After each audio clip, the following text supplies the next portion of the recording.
All right, thanks for joining us for a quick video on Leaders Lead in the Midcoast. It is our leadership discussion series that we're doing virtually online with Price Associates. And joining me today is Francis Eberle, our friend from Price Associates, who brought this idea to us. So we're going to be highlighting the second session. We had our first session a couple weeks ago, or actually on September 15th. And then next Tuesday, September 29th, is our next session. This next session is called Increasing Team and Employee Engagement. Francis, I'd like to say hello. Thanks for joining us, and tell us a little bit about what this second session is going to be about. Yeah. Well, good morning, Corey. And on this beautiful day here, it's September and it's like June, which is great.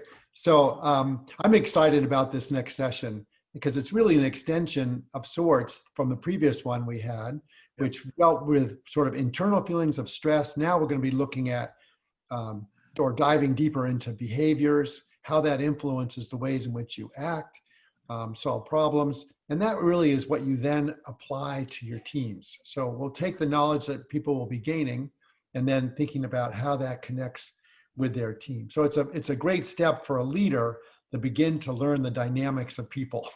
And I know we are in it every day, but it's important. It's sort of subtleties and things that you can really learn a lot about. And we're going to be joined by a guest.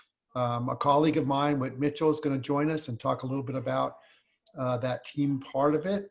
And he'll pass things on to me. But he's a great presenter, and I think everyone will enjoy him. Yeah. So I mean, one of the things that I said in our first video about the first session that we did, which was making stress work for you. One of the things I love about these first two sessions is the personal assessment that you take before, which is it's a 10 or 15 minute assessment. And then in the hour that we spend together next Tuesday over lunch, you kind of go over the results of that and see. It's not just you're getting general information; you're actually seeing how it works for you. And I think that's just such a vital piece of this series. Yeah. Well, I appreciate that. I mean, I think one of the reasons that we use this particular one is there are specific recommendations related to communication, which is where we'll start, because that's actually where everybody runs into problems, right? You say something and someone interprets it differently, and then you're off and running in different directions. So there are specific recommendations there, and they're individualized for people.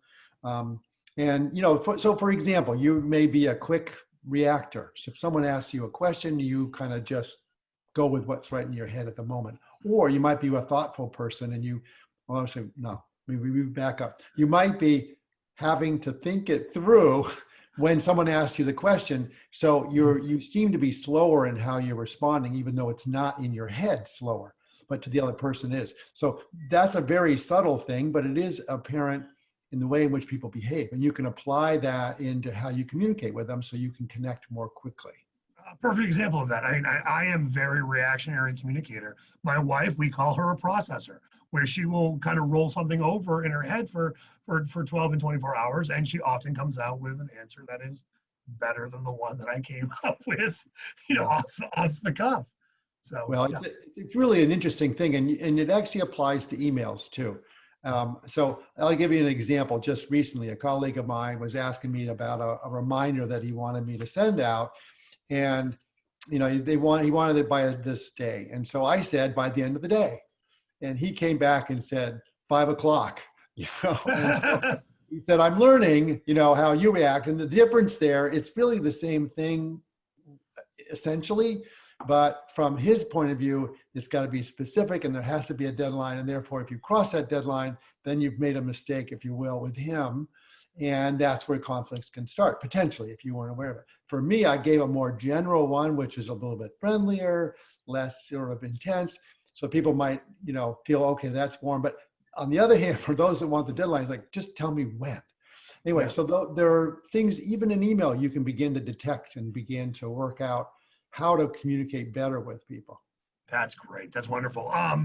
So about this series, even though it does tie into session one, this is a standalone. And so if you weren't a part of session one, you're welcome to join us for session two. There is a third session that we're doing on October 13th, which we'll do another video for after we get past session two on the 29th.